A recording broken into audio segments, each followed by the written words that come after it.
ಬಂದಿಲ್ಲ ಅನ್ನುವಂಥದ್ದು ಸರ್ ಪ್ರಮುಖವಾಗಿ. ನಿನ್ನೆ ರಾತ್ರಿವರೆಗೂ ಬರ್ತೀವಿ ಅಂತ ಹೇಳಿದ್ರು.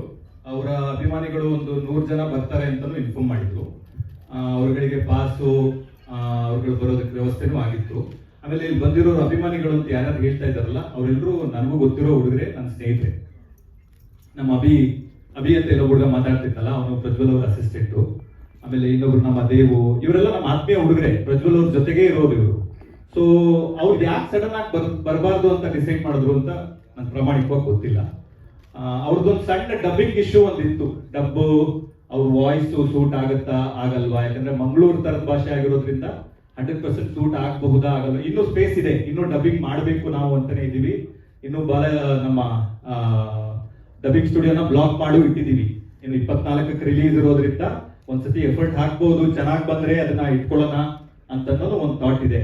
ಆದ್ರೆ ಸಡನ್ ಆಗಿ ಈ ತರದ್ ಇವರೆಲ್ಲ ಗೊತ್ತಿರೋರೆ. ಆಮೇಲೆ ಇವ್ರು ಯಾರು ಬೇರೆಯವರಲ್ಲ, ಇವ್ರು ಯಾರು ನಮ್ಗೆ ಗೊತ್ತಿಲ್ಲದೆ ಇರೋರಲ್ಲ, ಎಲ್ಲಿಂದ ಉದ್ಭವ ಆಗಿರೋರಲ್ಲ, ಗೊತ್ತಿರೋರನ್ನೇ ಈ ತರ ಬಂದು ಮಾಡೋದಕ್ಕೆ ಕಾರಣ ಏನು ಅಂತ ನಮ್ಗೆ ನಿಜವಾಗ್ಲೂ. ಸರ್, ಈಗ ಸಿನಿಮಾ ನೀವು ಆರಂಭದಲ್ಲಿ ಒಂದ್ ರೀತಿ ಕ್ಲಾರಿಟಿ ಕೊಡೋ ಪ್ರಯತ್ನ ಮಾಡಿದ್ರೆ, ಅಂದ್ರೆ ಸಿನಿಮಾದವರ ವಿಚಾರ ಸೌಂಡ್ ಮಾಡಬಾರ್ದು, ಸಿನಿಮಾ ಸೌಂಡ್ ಮಾಡಬೇಕು ಅನ್ನುವಂಥದ್ದು.